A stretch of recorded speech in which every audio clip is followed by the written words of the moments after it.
Story number 1. I thought the internet was a velvet stage and I was its neon understudy. It never occurred to me that someone in the balcony might decide to climb onto the set. I built a sugar pink persona because it made the monsters laugh, and because laughter felt like armor I could actually lift. He kept calling me broken. He mistook my jokes for stitches and my confidence for a cast. When the office called my classroom, it didn't sound like danger, but it sounded like routine. That's how traps work. They borrow an ordinary voice. There is a particular stillness inside a van with curtains drawn. I never let that stillness close over me. I grew up in a corner of the internet where irreverence wasn't a flavor, it was the food. Imagine a vast living room with 1,000 mismatched couches, ashtrays for opinions, threadbare rugs woven from inside jokes no outsider could follow without a trail of crumbs. That was our message board. It wasn't tidy, it wasn't safe, it wasn't meant to be. People showed up there in their favorite masks and made eye contact through the holes. Everybody was too cool and also too earnest. That contradiction was the whole point.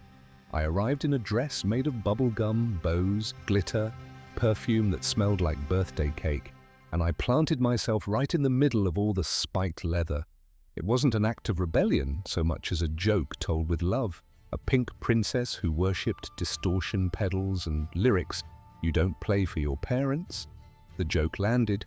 The monsters laughed first, then waved me over to their sofa and made room between the claws. I was a novelty at the beginning.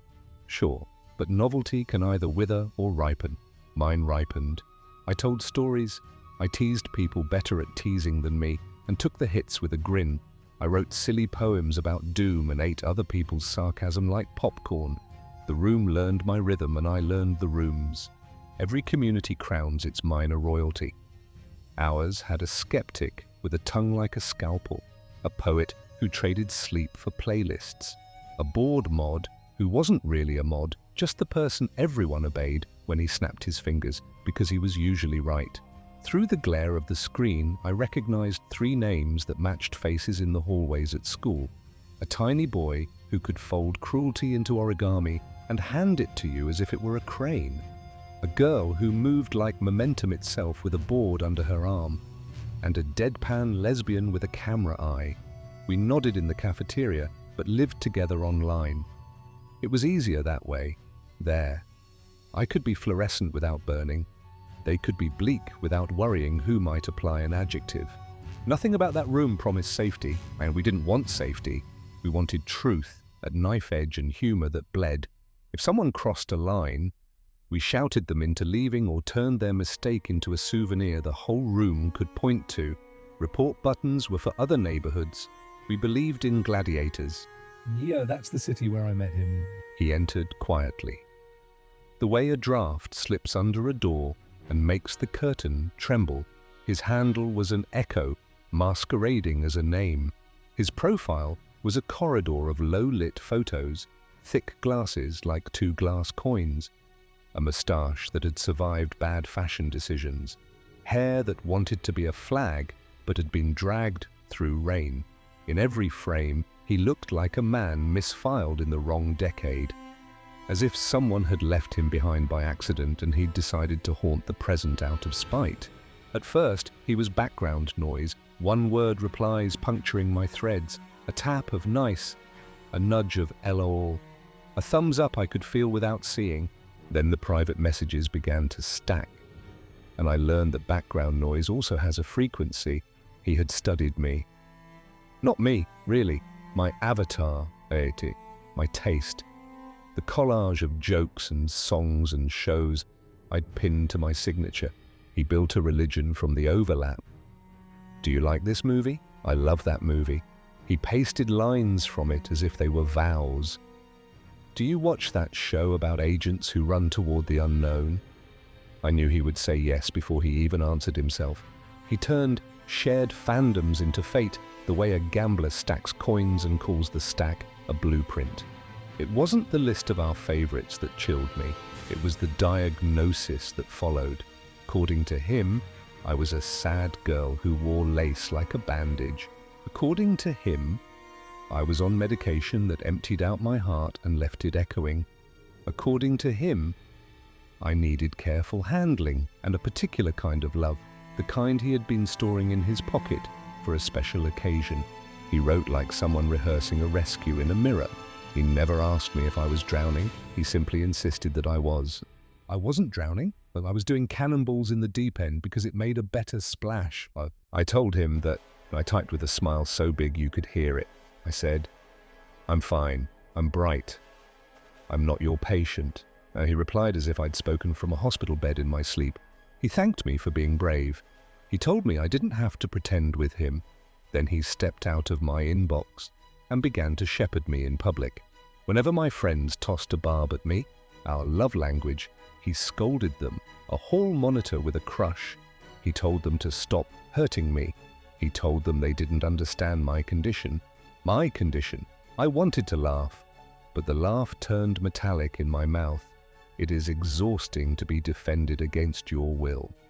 We teased him back. Of course, teasing was our sport, but he seemed immune to humiliation, resistant to the cure that always worked on our kind.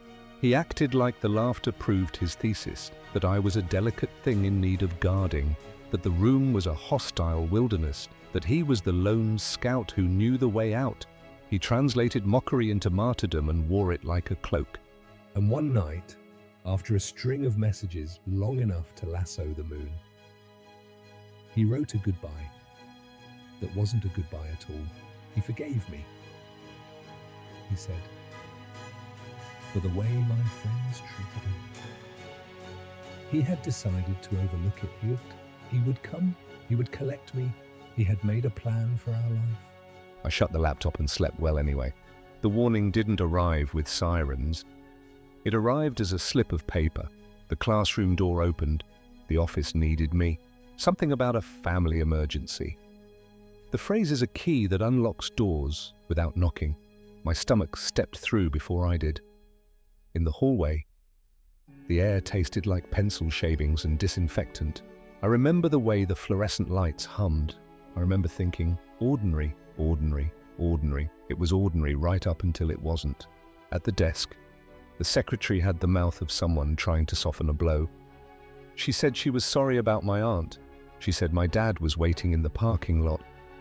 The words scattered into confusion for a second. My father is a ghost I do not speak to. The man I call family answers to another name. But language is messy and offices are busy. So I told myself it was a mix-up. Grief can explain anything for a moment. I pushed through the doors and the day hit me full in the face. The sky was a merciless blue. Heat rose off the pavement in waves, making the cars shimmy like mirages. And then the mirage solidified into something painted and obscene. A van that had once been white. Now a patchwork of hand-drawn flowers, and women with anatomies the artist did not deserve to see. Someone had parked it sideways, across spaces, as if rules were another person's furniture. He leaned against the sliding door like a man greeting a prophecy. He looked exactly like his photographs, and not at all like them. Photographs cannot print the smell of old smoke and old sweat. The way a beard collects secrets, the way a smile can be both relief and possession in the same breath. He called my username across the asphalt. The sound of it snapped the string that had been holding denial together. Everything narrowed, the world reduced to radius and vector, the distance between us, the speed of his legs, the angle of his hand catching my wrist. I said his handle out loud like an accusation. He answered as if I had spoken his true name. He told me he was here to take me away from the filth. He said I didn't have to be sad anymore. He said the story could start right now if I just stopped fighting the ending he had rehearsed. But I'm not sad, I said. See, I'm not yours. I said, he didn't hear me. Some people don't hear language, they only hear destiny. When he gripped my wrist, the pressure felt like legacy. What happens when 100 unchecked moments stack on top of one another and learn to act in concert? I pulled back. He pulled harder. I spoke clearly so the watching world would understand me. This is a stranger, I said. This is a person from online. I said, He is trying to take me. The words turned faces toward us. A girl I recognized from math met my eyes and sprinted toward the doors. He pivoted, steering us toward the van. The door hung half open, a mouth with a curtained tongue. The interior looked dim and hot, a place where time could curl into itself and be no use to you. I thought about the thread on the board that had once celebrated extreme images as if endurance were a virtue. I thought about how we had laughed at fear for sport, and how fear had decided to stop being funny. Then momentum changed. A voice like a thrown stone struck the air behind us. Let go of her. Footsteps, not the rhythm of a single rescuer, but the choreography of three. The boy with the origami cruelty took the man by the shoulders and folded his arms backward, in a motion that wasn't strength so much as geometry. The girl with the skateboard didn't threaten, she swung, the board cracking against muscle in a sound more like a sentence than a noise. The deadpan lesbian's bag hit the soft target above his ear with a smack that rewrote his plan. He let go because his body decided to, not because his mind agreed. For a moment, one precise, photographic moment, I watched him try to choose a new story. He looked at me the way a diver looks at the surface after losing the rope, knowing air exists but not which direction holds it. Then the choice vanished under weight and shouts, and the presence of adults finally arriving to decide what counted as right. I stood a few steps away, my wrist a bracelet of red. The van waited with its curtain pulled like a stage that would not open tonight. The principal came with authority like a weather front.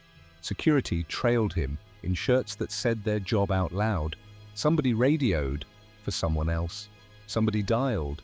Somebody took a statement in a voice that wanted to sound like safety, even as it wrote down words like attempt and coercion and unlawful. A thin web of procedure settled over the scene, silver in the sunlight. My friends, my bored people, who shared the hallways with me only as a side quest, stood very still. Their eyes were bright. The kind of bright the body uses to keep a person from shaking until after. We didn't say his handle. We didn't need to. The recognition slid into place like a knife back into its slot. I told them the rest in a low voice, threaded between questions from adults. The messages, the pity, the presumption, the way he made my feelings a puppet and my life his prop. The way he had promised to come collect me as if I were borrowed property. An officer separated us and took another version of the same story. He asked me if I knew the man's real name. I did not. He asked what he had said to me, and I repeated the language as closely as I could, because words matter in rooms with carpets and calendars. Another officer asked my friends why they had intervened with force. The boy with the origami answers did not smile. He said, because she said no, because he didn't hear her, because there was a van with curtains, and the door was already open. They put the man in the back of a car, and for the first time that afternoon I saw him small.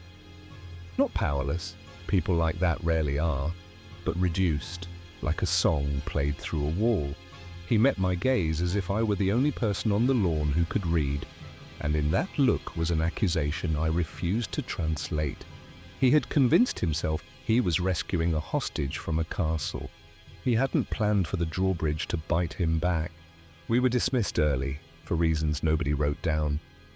At home, the air felt lighter than the air at school, and heavier than any air I'd ever breathed.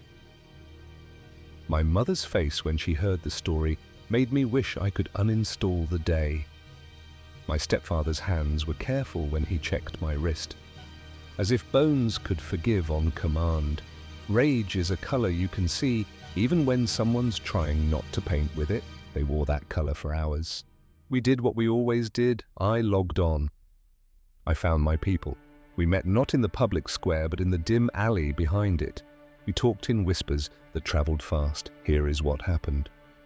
Here is how it looked. Here is what we did.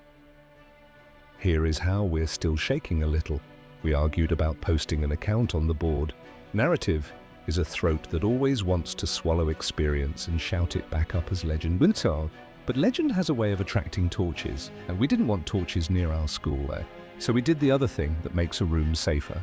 We told the keepers, a private message to the administrators, a packet of screenshots, a summary that didn't exaggerate because it didn't have to. The ban came down like a curtain. The handle's last activity timestamp turned into a tombstone. None of that felt the way I thought it would. I wanted a gong. I wanted something to announce that the world had kneecapped a man who deserved it. Instead, there was the soft pat of a door closing on a room you never liked anyway. He vanished from our living room with 1,000 couches. The stain he left behind remained, a shape in the cushion where something unwanted had sat too long. And still, the questions. How had he found out which school was mine? What map had he drawn from throwaway jokes and background details and the little drips of life we all publish without thinking? I retraced my steps through 100 posts, 100 sarcastic asides. Did I mention the school mascot somewhere? Did I complain about the color of the lockers? Did I post a photo with a street sign hiding in a corner of the frame? Was it me? Or was it what someone else said while talking to me? Or was it a coincidence he later learned to justify? The unkind answer was that it didn't matter which breadcrumb did the trick. What mattered was that I lived in a forest now, and the birds were hungry. Adults have a way of turning singular events into policies, but the school drafted a memo about visitors and identification. The principal announced that the office would never again send a student to the parking lot without an escort. My mother drafted new house rules about the internet and affixed them to the refrigerator like spells. My stepfather asked questions I had already asked myself, and then hugged me as if hugs could turn back clocks. The officer called once more to say that the man claimed I had invited him.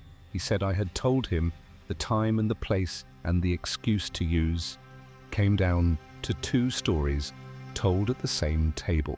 Mine felt like a photograph. His felt like a painting where the artist had scribbled in an ending he preferred, but court is a complicated machine, and we could hear the gears grinding even from far away. There was a chance, he said, that the man would press charges against my friends for hurting him. The words landed with a taste like pennies. I thought about the moment by the van and the way choice tightens into reflex. I thought about how many girls don't get a trio of gladiators as a consequence of membership in a sarcastic online city. I thought about how luck and loyalty and timing had braided themselves into a rope strong enough to pull me out of a scene I never wanted to inhabit. In the end, if ends are things you can declare without laughing, we did not push. The case became a file with a tab nobody touched. After a while, the man drifted away the way trash drifts along a curb. Visible until it isn't. People told me I should feel relief. People told me I should feel cheated. Both were true, and neither was large enough to fill the space where fear had briefly built a house. What I felt most was clarity. I went through my posts like someone de-identifying medical records, and I blurred the license plates of my life. I learned the trick of saying the band instead of a proper noun when talking to strangers. I took all the jokes I'd made about tracking and turned them back into warnings. My friends and I wrote a pact in a chat window. We would still be reckless with our humor, but not with our locations. We would question the idea that a person who loves the same art must be safe. We would not mistake pity for love or protectiveness for respect. We would stop practicing rescue fantasies on people who hadn't asked for a rope. And quietly, secretly, I corrected an idea I'd long held, that the internet is not real and therefore cannot really hurt you. It can reach through a screen, call your name in a parking lot, and try to make your bones move in a direction you didn't choose. It can also deliver cavalry. It can stack a room with allies who sprint when you need them, haul back with a board, swing a bag like a pendulum, pin a stranger to the side of a van because you said the word and they heard it for what it was, no. Time passed the way it always does when a story refuses to turn into a punchline. Days layered on top of days, and I learned where to lay the weight. I posted less and laughed more with people whose faces I could touch. When I logged on, I joked about trivialities and refused to feed anyone who arrived starving for my sadness. The city with 1,000 couches remained rowdy, but a new sign hung on the wall, invisible to newcomers and obvious as a billboard to anyone who had been there for the van. We look out for our own. We mind the door. We do not let pity wear a hero's cape and call it love. If you want the moral, I can give it to you, but I'd rather keep it textured. I still love Sugar Pink, still love ugly guitars and lyrics that lean too close to the edge. I still adore a room where people throw knives made of jokes and then clap when someone catches one by the blade without bleeding. But I understand now that every mask attracts a particular kind of gaze. If I cosplay a princess, there will be men who arrive with ladders and stories about towers. My job is to build a palace with locks and alarms and friends who know which window to kick in from the outside. Sometimes, late at night, I replay the moment when he said my name, the wrong name. The one I used like a glamorous alias. That sound used to make my skin crawl. Now it makes me list the things the name belongs to, a set of jokes, a playlist, a handful of bright outfits and brighter friends. A fine-tuned ability to turn fear into narrative so it can't metabolize into poison. He doesn't own my name. He doesn't own my story.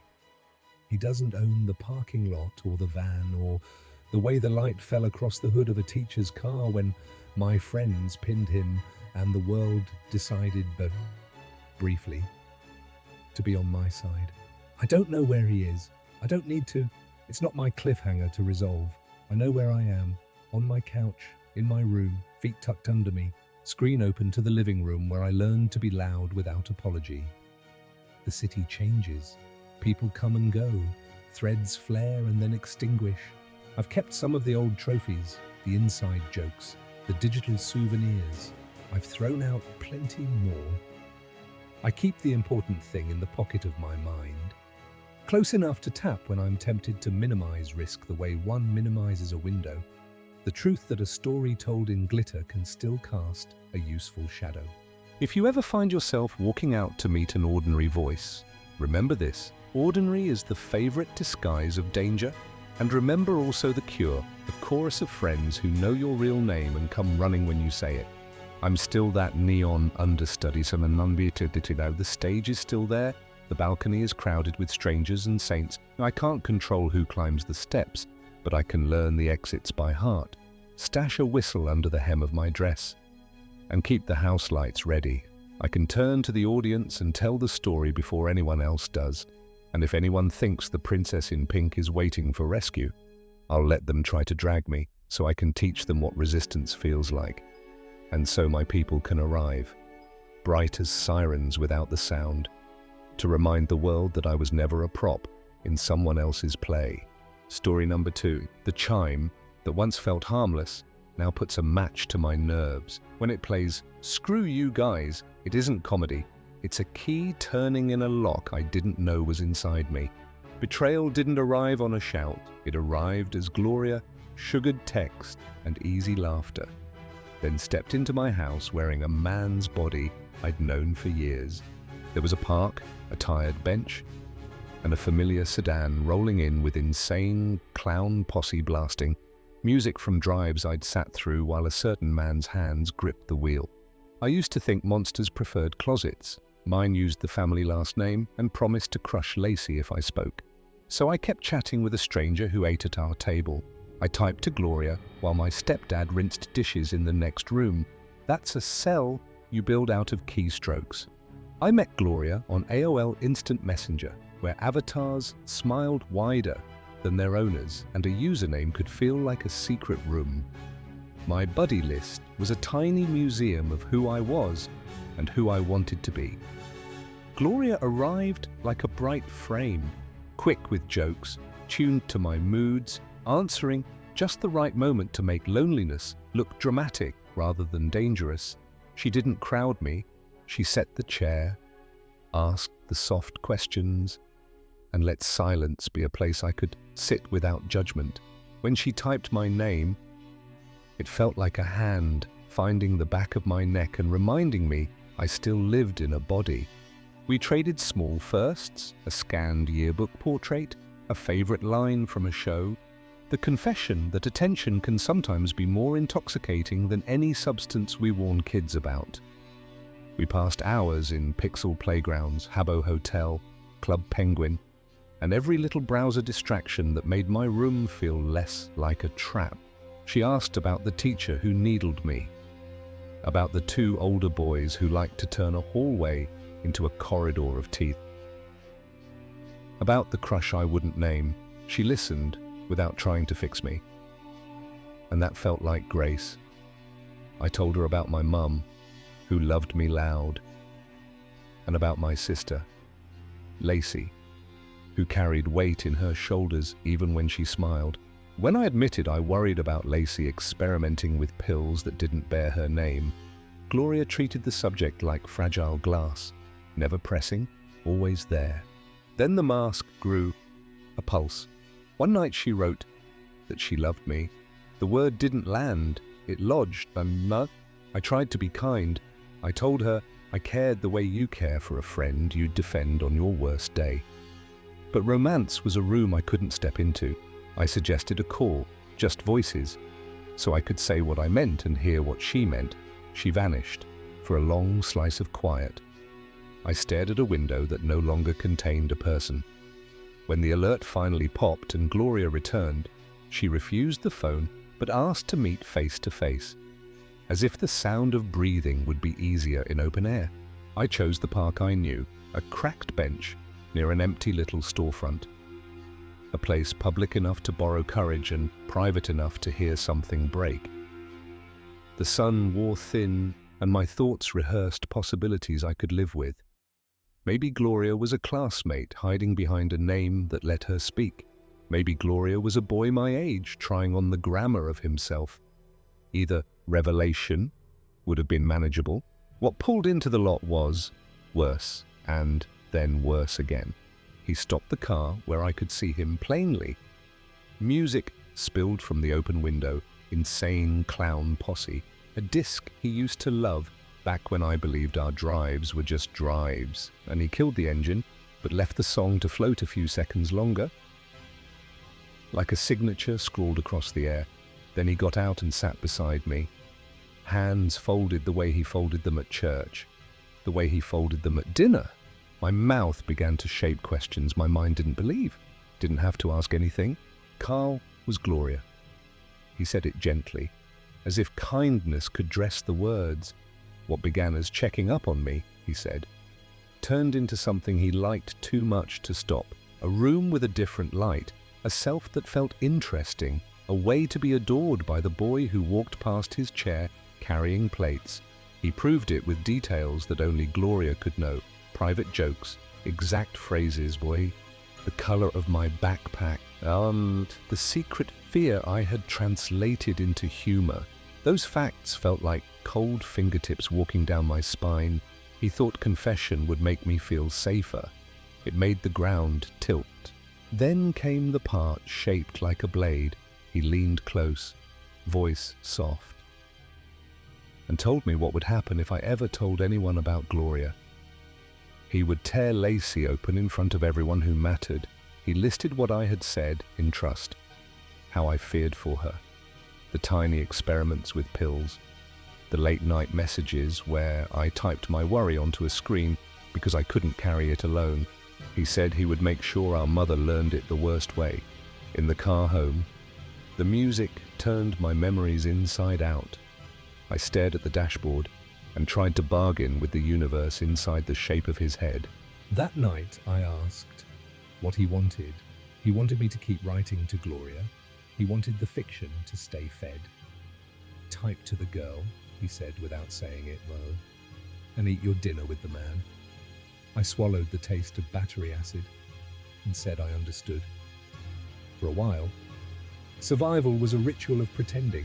I would sit at the family computer and laugh at things Gloria wrote about movies and homework and feelings while Carl rinsed the plates and set them to dry. Online, he was affectionate, tuned to me. A little too sweet in ways that made my skin feel like borrowed fabric. In the kitchen, he was courteous, making sure my mom had a chair before he took one. He let the mask slip just enough that I could never call it a dream. A line like, "See you at dinner," nestled between jokes no stranger could have tailored. A reference to the shirt I was wearing in the same hour he claimed to be across town. He wanted me to know, not loudly, but certainly. If fear has a taste, it is metallic and stale. The more he pushed the affection of a 15-year-old girl, the clearer it became he wanted something I refused to picture. I kept picturing it anyway. Sleep turned into a hallway with no doors. Breaking didn't feel brave, it felt like a wall admitting it had been cracked all along. One evening with Lacey, just us and the hum of the fridge, I laid the story on the table. The Cartman sound, the park, the collar in his fist. The threat that wore manners like a suit. I braced for her fury to land on me. Instead, she sat beside me and built scaffolding under my panic.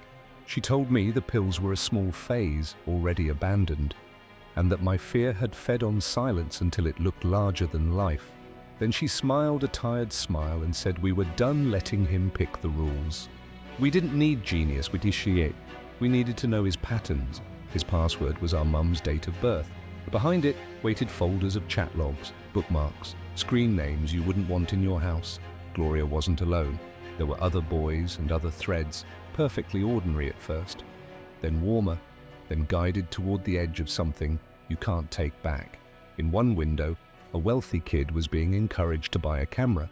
The line had not been crossed yet, but the runway glowed. We printed the parts that mattered, each page a shard of mirror, and set them on the table in front of our mother. I can still see her eyes reading horror, then decision. There are moments when a parent becomes a knife aimed at the right target. The next day, he was gone from our house and seated somewhere far away, where someone else's questions mattered more than his answers. Laws are made of nets with holes, and the web is a place where people learn the holes by heart. I cannot tell you what every person in uniform did or didn't do. I can tell you the door he used to open at night didn't open again. Life did not deliver a neat moral in a bow. It handed me a vow, but I paid attention from a distance. Not to forgive him, not to keep a thread between us, but because of kids I hadn't met yet. If he reached again, I would be the alarm with evidence in both hands. Years slid by like quiet rooms, and people told me Carl died alone. I didn't cheer.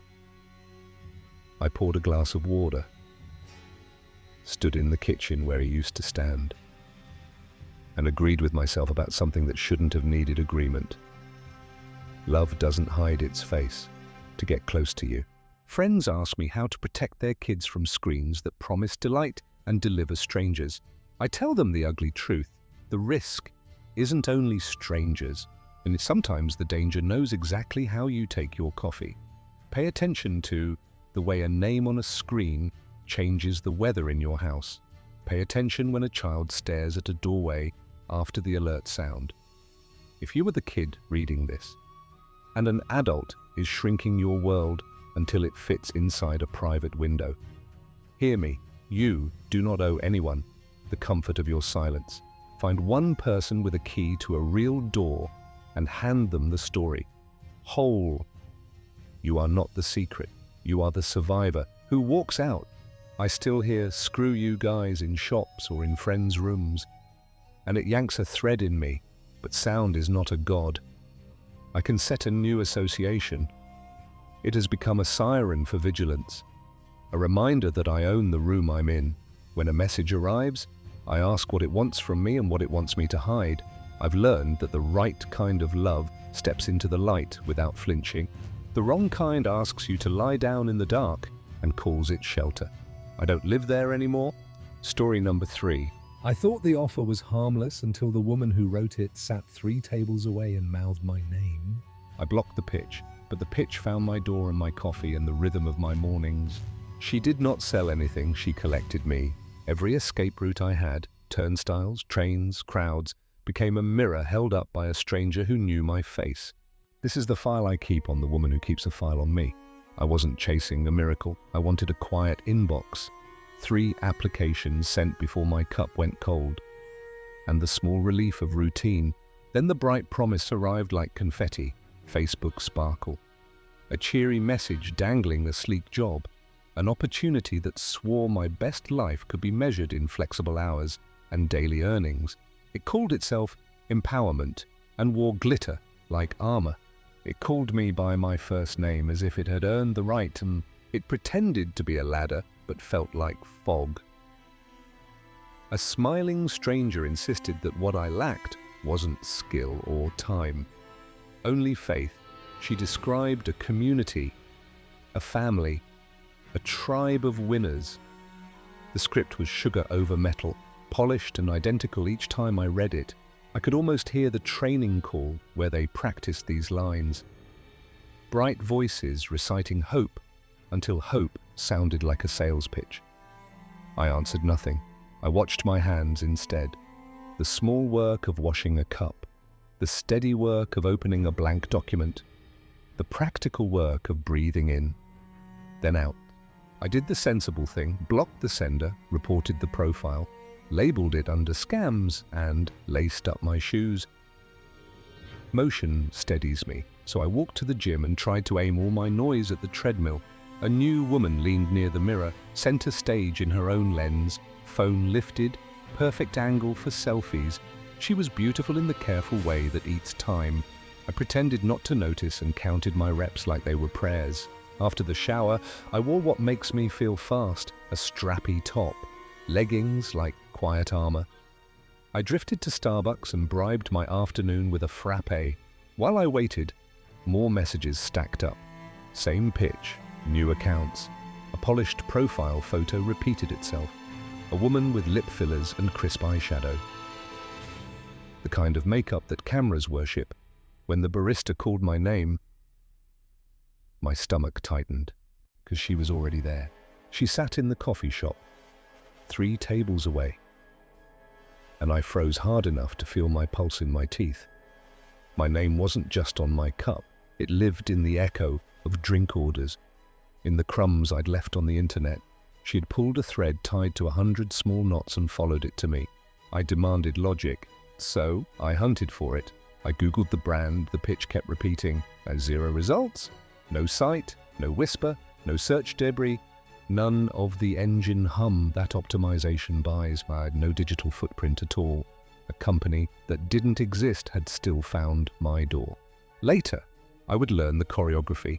Recruiters spam hundreds of people a day, praising their unique qualities and calling it destiny.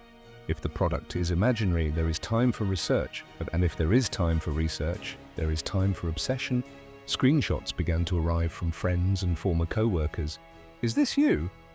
Are you selling something? Why is someone who looks like you asking about my work schedule? The weird vibes spread like static. I left the coffee shop trying to look casual. When I turned left, she turned left. When I slowed, she matched me. I shortened my breathing and quickened my walk and used the window glass as a mirror to track the shadow I didn't want to see. I ran. She followed, unhurried and sure. The way a hawk rides warm air and waits. I cut down a side street I trusted, stepped under the stairwell I've always used, and let gravity carry me into the underground. I have always loved that rush of cold air before a platform opens out like a throat. I loved it less with a stranger measuring my stride. I vaulted the turnstile the way my body remembered from reckless years and landed near a kiosk with a stunned laugh caught in my throat. She stopped to pay the fare. I used the seconds like a thief uses darkness and slid into the moving crowd. An arriving train pulled a wind through the tunnel. I stepped into the nearest car, packed train, elbows and backpacks and apology eyes, and let it close around me like a rind. The doors hummed, the timing lined up. The doors sang their warning. The doors were closing. She made it anyway. She slipped through the gap just as the rubber-kissed steel turned and searched the faces as if scanning barcodes. She found me and offered nothing. No smile, no shake of the head, not even contempt. She was efficient emptiness. I pretended new interest in an ad for dental insurance and invented a plan. Move 3 cars down, then 2 back, then stand near the driver, then near the last seat, then vanish on the next platform. I have never been a spy, but fear will teach you a language quickly. The window reflected us as ghosts in a glass river. I counted stops without naming them. At the next halt, I slid out, crossed, and boarded a different car. I repeated the trick with small variations until the muscle in my jaw stopped aching. When I finally surfaced into daylight, I crossed a lobby I didn't need, looped an atrium for camouflage, and stepped outside at a taxi stand like I had always meant to be there. I raised my hand and the city considered me, then allowed a car to pull over. I waved, the driver understood. I folded myself into the back seat and asked for nowhere in particular, only distance, only time. The driver asked if I was all right. I said yes, like a reflex, and watched the mirror until the street forgot who I was. The car delivered me to my block. I paid and stepped out and told my chest to behave. I wanted to believe the chapter had closed.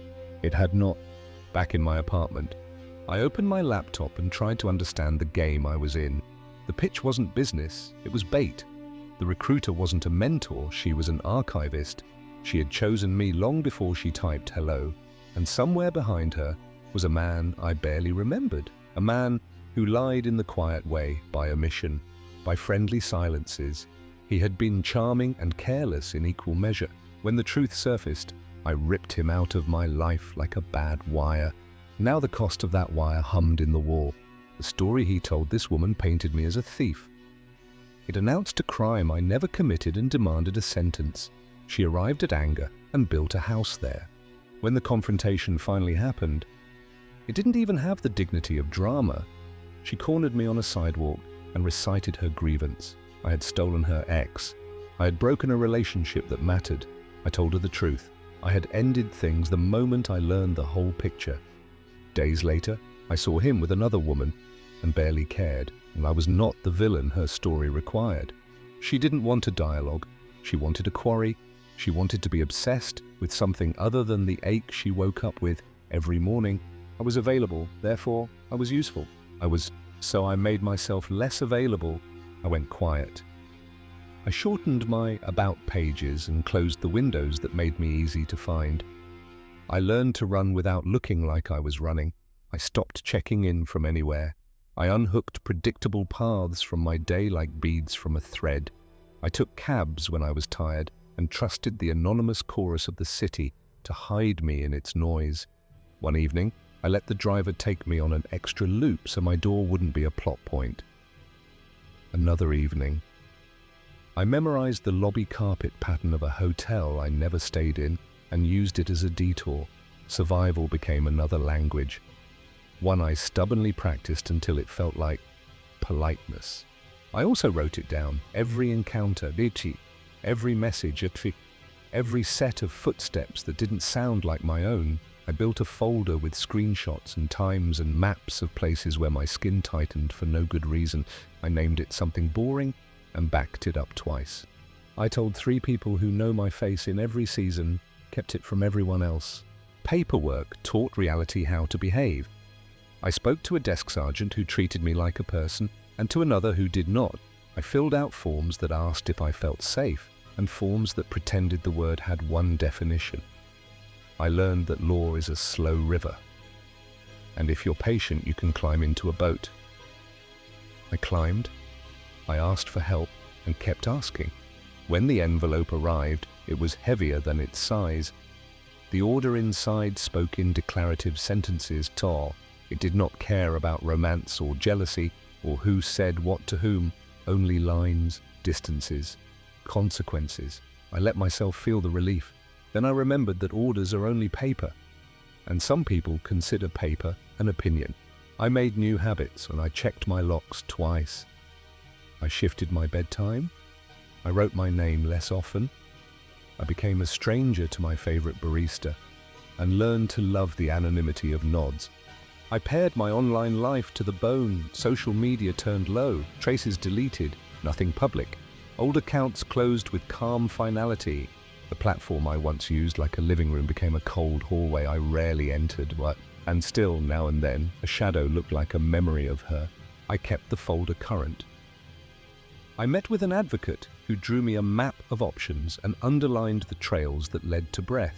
I asked for more, and the court allowed it, restraining orders to make the lines thicker, consequences to make the lines bright. It helped. It did not cure. Fear doesn't leave. It learns your schedule and waits near your mailbox like a stubborn cat. Here is the truth that keeps me steady. She never wanted to sell me anything. The marketing story was a costume, a scheme sewn from buzzwords, multi-level promises, overpriced makeup on a void. She used it to step close without alarming anyone. She used it to become ordinary in public. When she decided I was a chapter she needed to finish, she took the template and filled it with me. I don't owe the past a timestamp, so I will not give one. What matters is this. I am still here. I still choose the small gentle things that make a life, the quiet that tastes like safety, the street that smells like rain, the window that tells me which way the wind is going. On certain nights, the underground returns in sickening clarity, the rush of air before a car arrives, the jostle of strangers, my body learning the angles of escape. I replay it until it stops owning me. The sprint, the vault, the crowd, the train, the hiss of doors, the near closing, the waved signal to a driver, the cab that carried me home. Slowly, the scene loses its claws. If you are reading this because something similar is brushing your ankle, hear me. The first step is not bravery, it is documentation. Keep copies, keep dates, keep screenshots. Tell one person, tell two. Learn the exits in the buildings you visit for no reason. Stand near security when your stomach tightens for reasons your mind can't name. Practice leaving and practice staying. Make a habit of choosing yourself, but when I am tempted to forgive her, I remember the day she lingered by the tables, staring into her phone like a worshipper at an altar, the way she stepped through doors as if the hinges obeyed her. I remember being small in a sunny coffee shop, the metal rail of a subway corridor cold beneath my hand, the vast choir of people around us, busy with their own lives and therefore unable to be witnesses. Forgiveness can come later, and boundaries must come first. What remains is simple and unglamorous. I watch, I listen, I keep my file current, so the next person who needs a map can borrow mine. If you see the same pattern, too eager mentor, free opportunity, cloned accounts, overeager recruiters, choose distance. You are not rude, you are alive. I believe in ordinary days again. I let the kettle sing. I read the last paragraph of a book twice. I plant basil and keep it alive.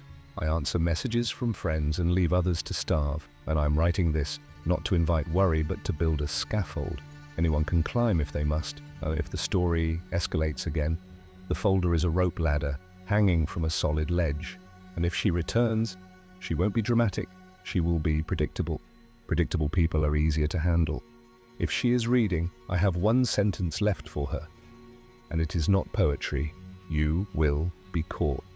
Story number 4. I should have known a stranger who spoke my voice too perfectly wasn't speaking to me at all. It was my past wearing a mask.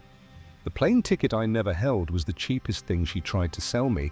The real price was a cracked skull and a lesson I still taste in my teeth.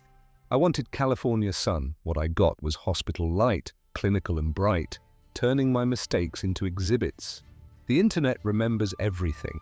What it remembers best is the costume you wish you were brave enough to wear. Before I learned her name again, I learned how sharp a safety pin can feel when someone aims it at your chest. I grew up thinking distance made people kinder. that words could arrive from far away already polished by the miles. Compliments traveled better than warnings. A message with a wink felt like a promise. A small rope pulling you towards something glittering. The night my screen flashed with banter about Britain. It felt like a spotlight catching me in an alley I thought was empty.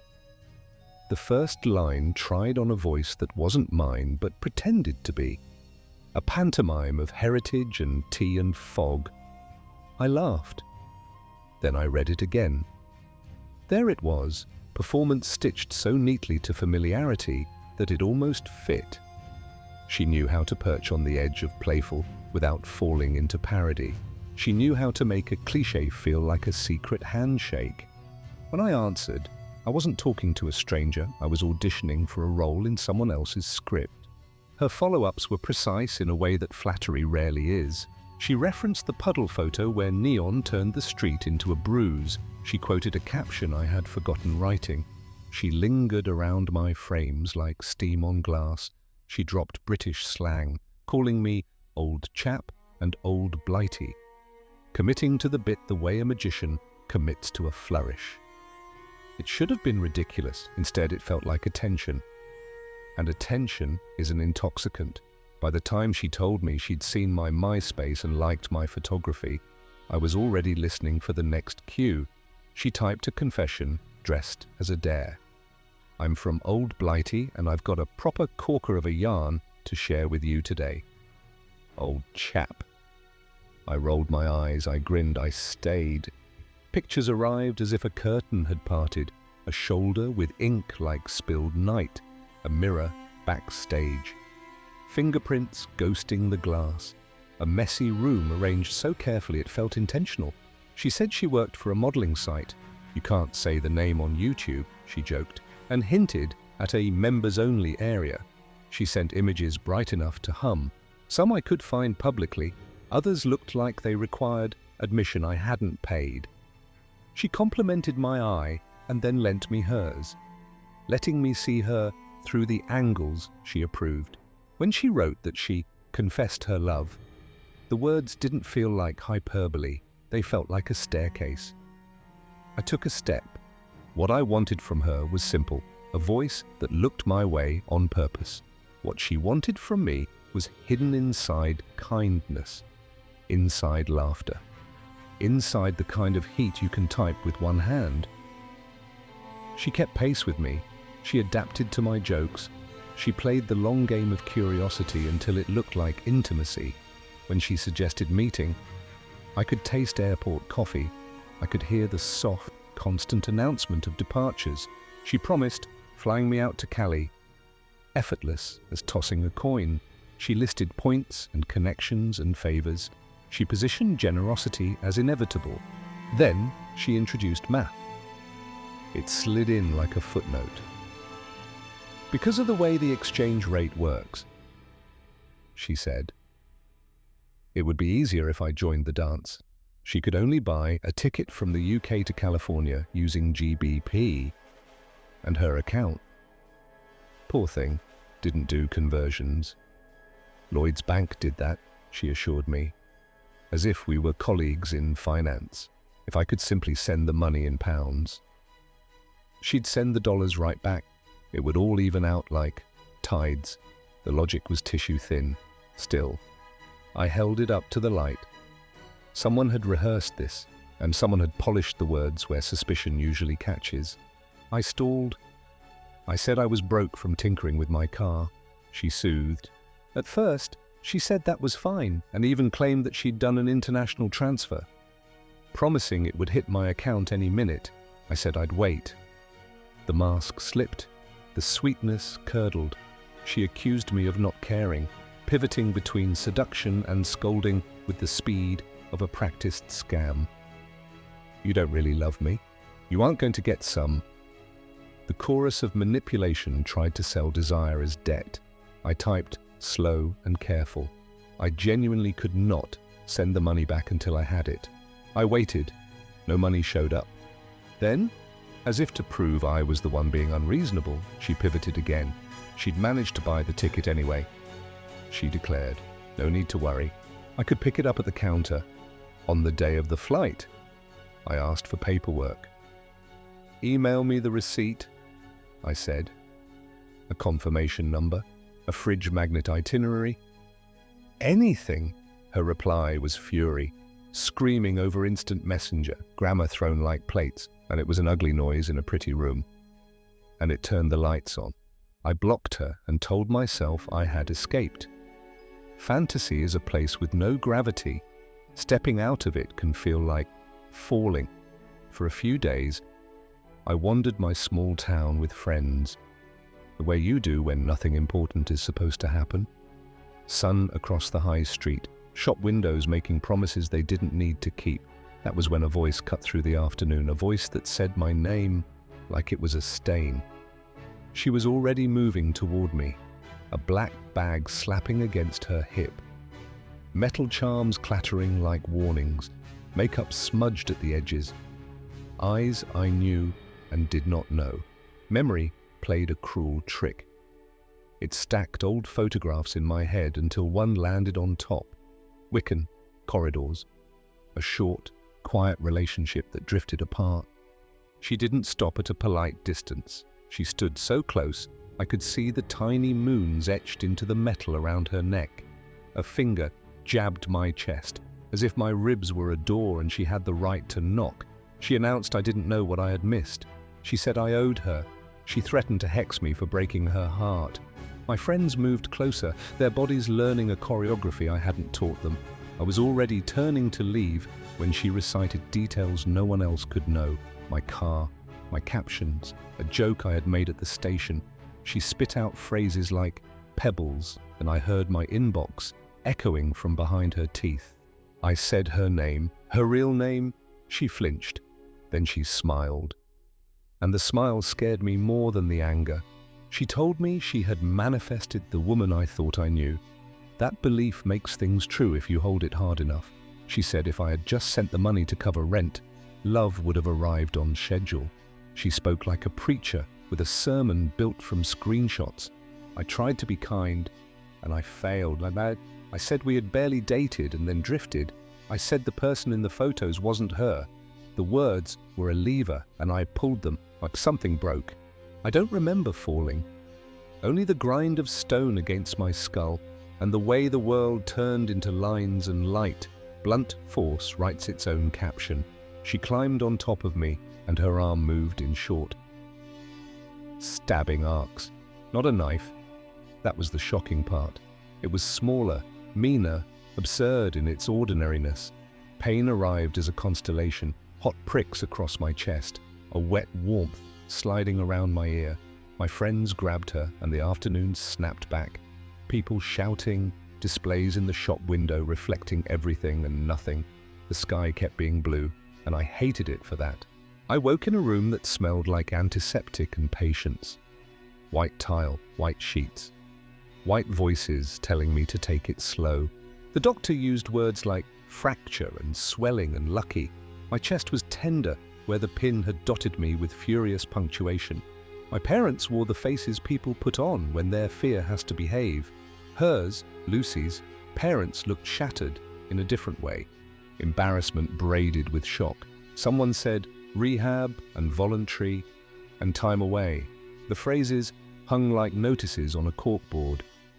Take one if you need it. Police wanted to know how angry I was. Anger is a seductive fuel. It burns fast, and it burns you. I told them I didn't want a courtroom to become the second stage for her performance. I wanted to go home. I wanted to let the distance do its job. Maybe that was mercy. Maybe that was cowardice. Mostly it was exhaustion with the version of me who kept confusing spectacle for care. Healing is stubborn. It made me count steps and remember how to stand up without swaying. It taught me to pick routes through my thoughts the way you pick routes through a city with roadworks. While I rebuilt, news arrived in careful drops. A program completed, sobriety like a tightrope she kept crossing, work found, mornings filled with purpose. When we sometimes stood in the same room again, reunions, mutual friends, the unavoidable loops of life, we spoke the way veterans do when they know they survived the same blast. We traded dark humor like contraband, not because the past was funny, but because laughter is a lever you pull so the floor doesn't drop. I'm not telling you this to make her a monster or me a martyr. I'm telling you because the internet is a costume shop where the mirrors lie nicely, because a modeling site can be a curtain and a members-only area can be a mask. And confessed her love can be a line read too early in the play. I'm telling you because a message that starts with a stereotype can end with an ambulance. And because the person you think lives oceans away might be living one street over with a head full of scripts and a bag full of cheap weapons. Back when she wrote "email me the receipt," I thought I was hearing reason, but when she insisted she'd managed to buy the ticket anyway, I thought I was hearing generosity. When she floated "pick them up from the airport," I told myself I was just cautious. I want to reach backward and shake my own shoulders, and I want to say there are traps that look like kindness because they are built from the same materials. The difference is urgency. The difference is how quickly someone tries to move you past your own good sense. Here's what I learned. Anyone who rushes you toward intimacy while asking you to prove yourself with money is not offering love. They're offering theater and selling tickets at the door. Anyone who knows the inner workings of your bank better than you do should not be a romantic prospect. Anyone who becomes vicious when you ask for documentation is showing you the ending. And if your body feels unsafe, don't let your mind linger where your feet would run. Later, I opened the old chats and read them like a detective trying to love me. The clues were everywhere. The jokes she laughed loudest at were her own. The details she remembered were ones she had handed me earlier. The glamour hinged on me wanting the story to be dramatic. Mystery is easy when the answer looks boring. Reality often is. The mask had been stitched from public photos and private hope, but I had done the rest. Done. We don't stay in touch to celebrate the past. We acknowledge it so it doesn't hiss when our backs are turned. She became the version of herself who can walk into a room and not rearrange the weather. I became the version of myself who knows the difference between attention and bait. Sometimes she signs a message with a joke that makes us both wince and grin. Sometimes I reply with a sentence from the story we carry between us, polished now by truth instead of denial. We keep in touch sporadically, but the old phrasing goes, what matters is that the contact is ordinary. There are nights when the stone in the street remembers my name and says it again, but quieter. There are mornings when I look at old photos and think about how many strangers met versions of me I didn't mean to invite. Mostly, there is a life beyond the loud part. Coffee that tastes like permission, errands that don't escalate, a phone that rests face down for an hour, then another, while the sky does its simple job. If you want a moral, avoid the bumper sticker wisdom. Never stick your head in crazy, someone told me after. And sure, it gets a laugh, but it misses the point. Better to say, don't set your mind where your body wouldn't be safe. Better to say, if a stranger offers paradise at a discount, read the receipt before you start packing. Better to say, love is slow enough to let you think. The last time we were in the same room, she introduced me to a life she had built with small, patient bricks, classes taught, schedules honored, a routine that doesn't drink. I told her about Light, finally behaving for a series I was printing. We let the conversations skirt the old wound without falling in. When our smiles went crooked, we let them. It was the kind of ordinary moment I had once thought too plain to want. Turns out plain is a blessing. So remember me if a bright mask smiles at you from the blue glow and says all the right things. Remember the boy who wanted to believe, and the woman who wanted to be believed.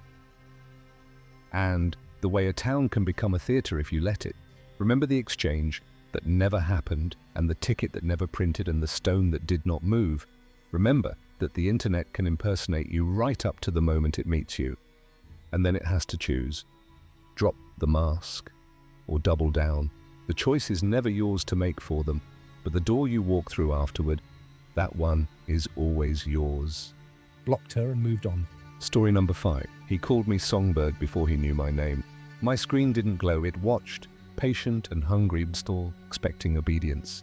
Compliments arrived like sugar over rust, sweet first, then staining everything they touched. He never asked for my address, he asked for my attention, and that was worse. When I finally said no, a theatre of tragedies opened on cue, and every seat had my name on it. I didn't stumble into this by accident. Boredom can pick locks you swore were sealed. One quiet scroll, one friendly comment, and the room inside the internet felt larger than my apartment until it didn't. Allison said his name like someone tasting a coin. Jeff. She explained how he drifted through groups like a metallic fog, trivia clinging to him, certainty dripping from him.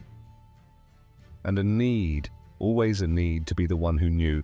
He was into swords and horror and all sorts of edgelord things. She said he'd asked about me. She said he might reach out. He did. His first message was disarmingly normal. A recommendation, a panel from a comic, a line from a game. He placed each like a waiter setting polished cutlery. For a stretch, it felt harmless. Two nerds trading favorites, letting the hours fold up around us. He was surprisingly fairly interesting. He mirrored my taste, like glass, the same lists, the same deep cuts, the same knowing sigh at a director's unruly third act. But mirrors don't know what they reflect. They only want your face. The cracks didn't shout. They tapped. He would drop a title like a coin on the table and pretend he owned the mint. And when I nudged detail, the big declarations wobbled. He'd make definitive sweeping statements that came down hard, on sand. The masked billionaire whose gallery of nemesis, he said, was nothing weird or comic booky, a world where everything had to obey gravity and trauma. His verdict on the back issues was simpler still. The comics didn't really count. He wore the movies like armor, but couldn't fasten the straps. He started stitching "we" into his sentences like we'd mailed each other spare keys. My name appeared in his paragraphs more often than the topic did. I answered less, smiled less. And the more air I saved for myself, the tighter his paragraphs got. I had absolutely no romantic interest in this guy, and had made it very clear to him that I wasn't looking.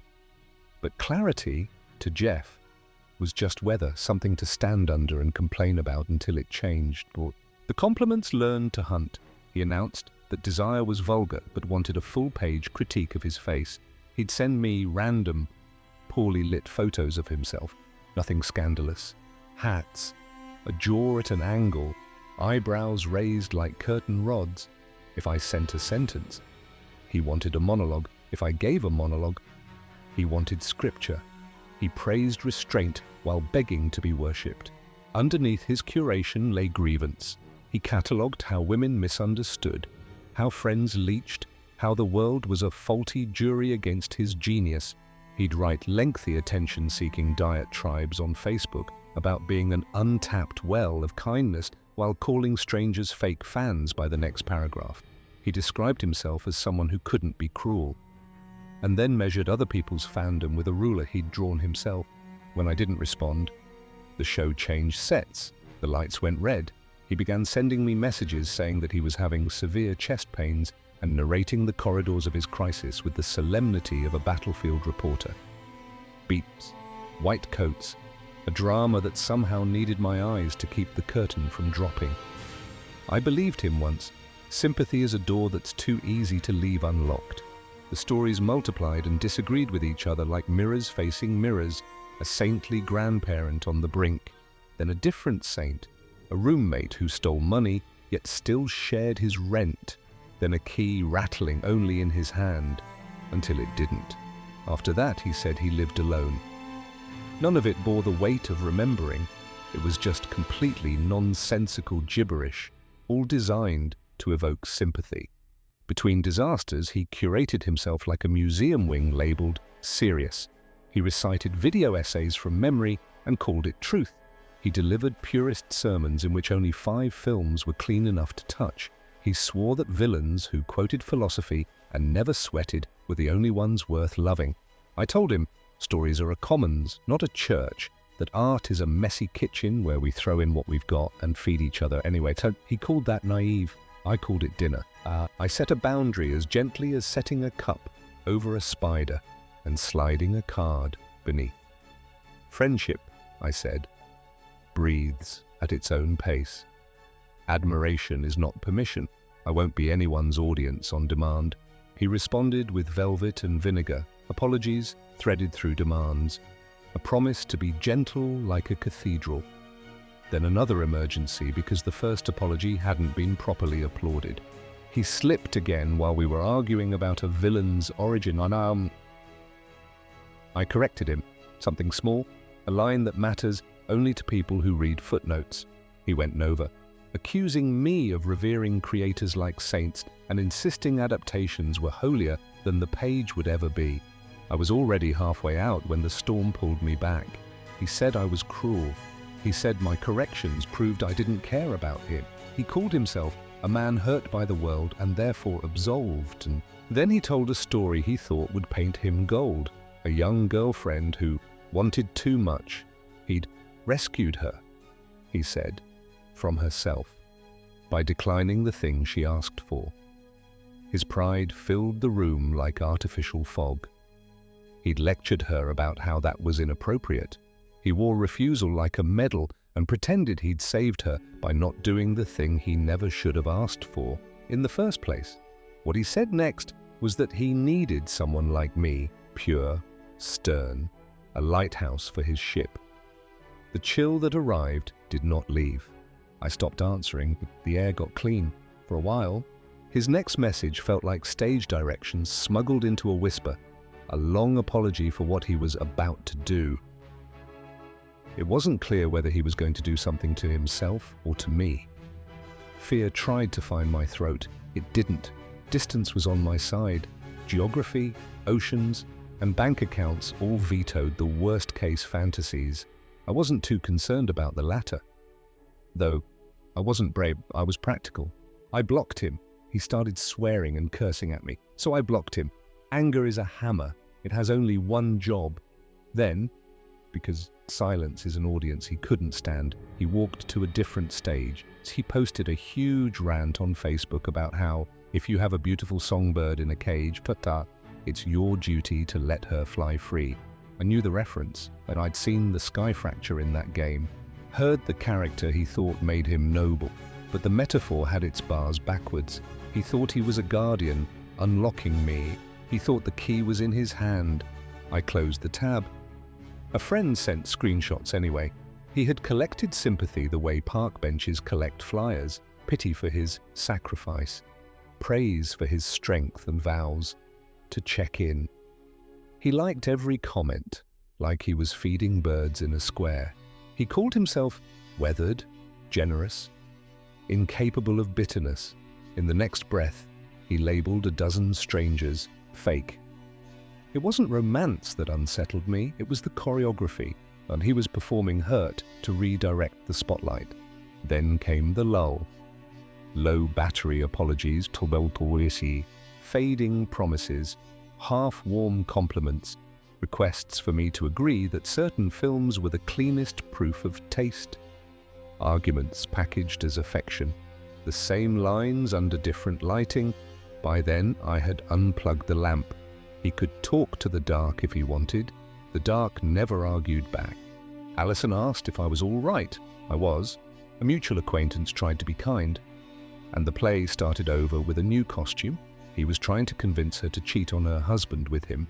When that didn't work, the exit cues returned on schedule, insults, sorrowful soliloquies, vows to transform, and finally another speech about letting songbirds fly free. Theatre loves repetition, so do people who confuse attention with oxygen. If this were a haunted house story, the doorknob would rattle and a shadow would pool under it. That isn't the horror I met. Mine was quieter, the steady abrasion of messages, boy. The way 100 small nicks can make citrus feel like fire. He never crossed my threshold. He didn't have to. Attention is a resource, and he harvested it like a desert gathering heat. Constant, merciless, no shade, It was a pretty terrifying experience, but even if I can look back on it and laugh at him, the laugh isn't forgiveness, it's taxonomy. I filed him where he belongs. What was he like? A shelf of opinions kept for a winter that never comes? A scrapbook of other people's pain? Cited as proof of his depth? A tape measure of purity he carried everywhere, flicking it out whenever pleasure appeared? He treated boundaries like cobwebs, sticky, flimsy, beneath him, when contradicted. He reached for authority, a screenshot, a quote, a canon he hadn't read. When that failed, he tried tenderness he hadn't earned. When tenderness failed, he reached for the emergency lever again. I keep a jar of sentences he gave me, not to revisit, but to recognize traps by their sound. Absolute clown man. I say it to myself when I'm tempted to argue with a wall that thinks it's a mirror. Okay, buddy, that one reminds me that politeness is not an altar. It was just completely nonsensical gibberish, all designed to evoke sympathy. The phrase is a map back to the exit. I also keep better sentences my own. The ones where I say no and mean it, the ones where I step away. Not because I won, but because the game is a treadmill painted to look like a road. The ones where I choose quiet and actually get it. The ones where I unplug, not to vanish, but to appear somewhere my breath belongs to me. If this sounds like a confession, it is. I mocked other people's naivete to forget my own. There's a petty relief in laughing at strangers who handed their evenings to the wrong person. The cost is that you forget every person is learning in public. Every boundary is written by hand the first time you don't need anyone's permission to change the script. Having someone that toxic in your life is horrible, but horror can be a teacher if you keep it out of your house. I replaced my tabs with a plant on the windowsill. When I reached for my phone, I watered it. The plant never asked for a sermon in Namasa. It never cited a video. It only tilted toward light. I can learn from that. Anyone can. If your notifications feel like a stage demanding you step on it and bleed, here's my advice. Block liberally. Save receipts only for yourself. Believe contradictions the first time they arrive wearing new hats. Touch grass. Touch your own shoulder. Brew something warm. Write a letter you will never send and hide it under a heavy book. Freedom is quieter than a standing ovation. It sounds like your room when you close the door. Keep the record brief. Traps lose power when you say their real names. He flashed taste like a badge and waited for salute. He loved the killing joke. Sin City, Firefly, and Armor. He performed danger by quoting villains and mistook it for depth. He declared which versions were canon and which were counterfeit. He repeated, without breath, that the comics didn't really count. He tried tenderness as a lever, not a gift. He asked me to grade his reflection. He'd send me random, poorly lit photos of himself if I wrote a paragraph. He wanted a page if I wrote a page. He wanted a hymn. When I said I was finished, he scripted a crisis. It wasn't clear whether he was going to do something to himself or to me. When panic didn't conjure me, he changed costumes, dragged a metaphor on stage, and took a bow. He posted a huge rant on Facebook about how, if you have a beautiful songbird in a cage, it's your duty to let her fly free. He forgot the first rule of flight. The bird is the only one who gets to fly her body. A last entry for the jar. I told him no. I meant it. I left. I'm still leaving. Every time I choose a page or a plant or a friend over an argument rehearsed for 1,000 imaginary audiences, when the night outside my window is only weather and not a cue, I remember the simplest truth I have. I am not a cage, and no one gets to hang their key on me. Story number 6. I didn't meet a monster in an alley. I met a username with a paper bag avatar and the kind of friendliness that arrives already holding your hand. I told him I was built for friendship, not for courtship. He told me walls are invitations for the right climber. He learned my limits like a magician learns the stage. only to make them disappear. Every time I drew a line, he bled a speech. Every time I said no, he rehearsed another yes. The grand catastrophe he promised turned out to be a mirror, a pair of clippers, and a sermon to himself. I never gave him dates or clocks, only access. He drifted into the circles where I joked, traded recommendations, and kept a little warmth for strangers. He studied my tone, soft when people argued, practical when someone needed help. From the beginning I said what I always say. I only wanted friendship. I wasn't interested in romance or more. My life does not open by password or persistence. He answered like a man who had done the reading, quoting care and understanding like policy text. He invoked empathy the way some people flash badges. A permission slip to keep trying. Flattery turned to prophecy. He explained that we were inevitable. The sort of two people who would gravitate without effort because the universe liked symmetry. I redirected to books, to music, to stray cats and their royal opinions. He redirected to us. Then he sent me a lengthy confession admitting his love for me, swaddled in self-critique, like apologizing for a fire while still pouring gasoline. It did not stop at love.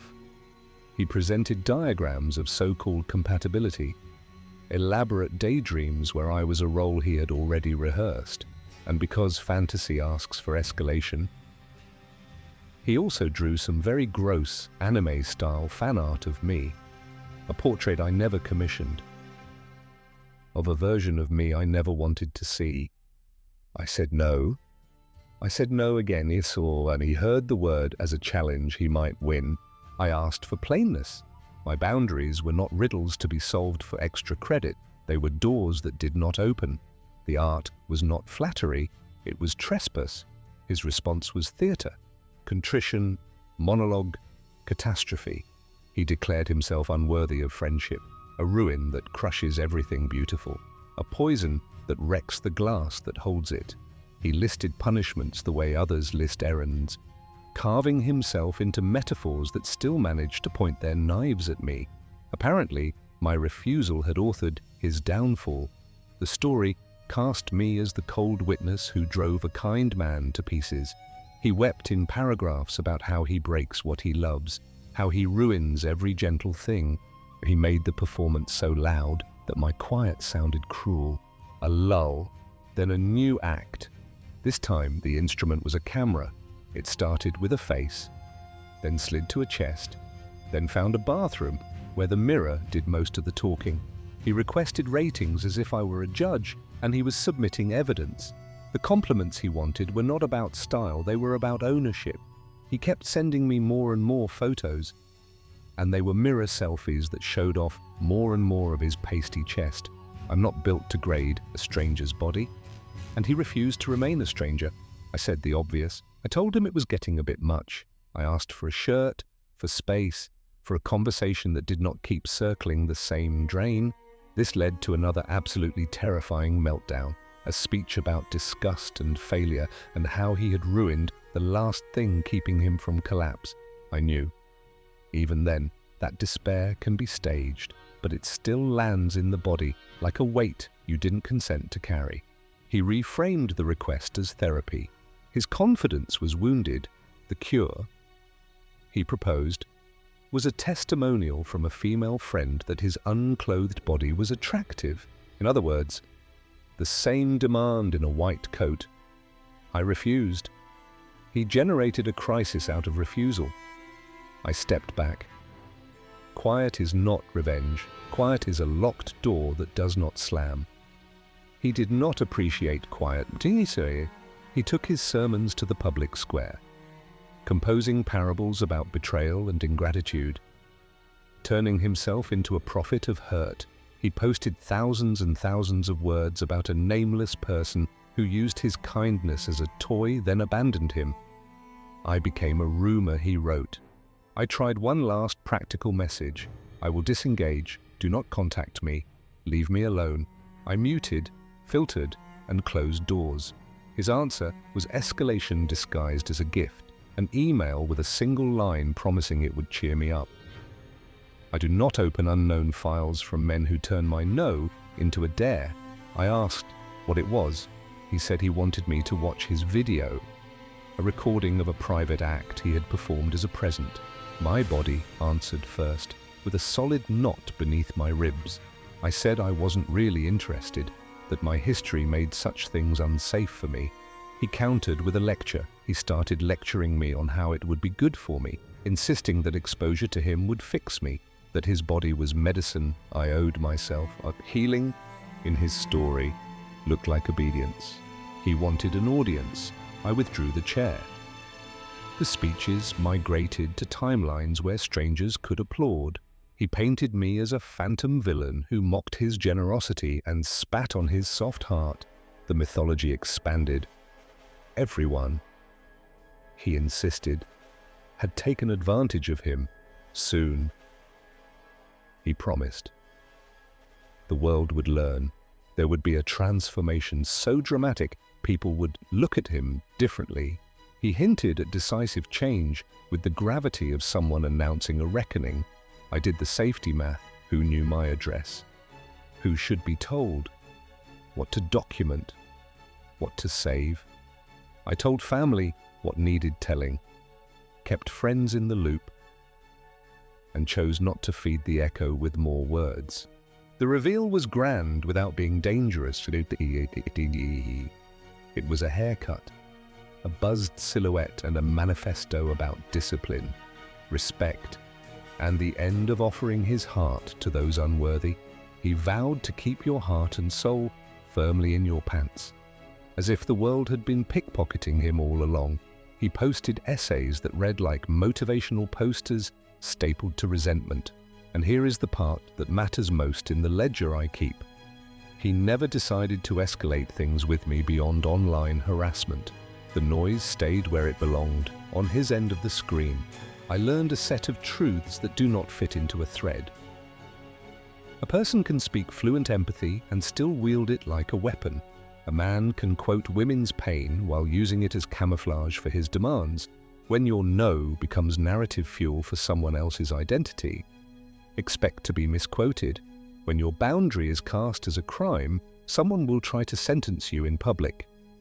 Safety, I discovered, is boring and administrative. Exporting chats, saving screenshots, tightening privacy, blocking early and without apology, telling people who will pick up the phone for you if phones are ever needed.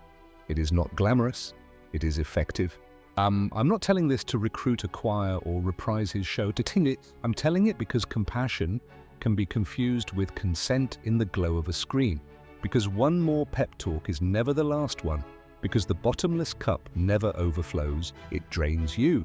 When a person turns their self-hatred into an instrument they play at you, it's not confession, it's a concert.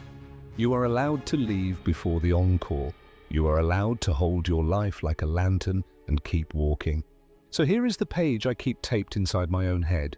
Do not let a stranger use your sympathy as a crowbar. Do not confuse rescue with relationship.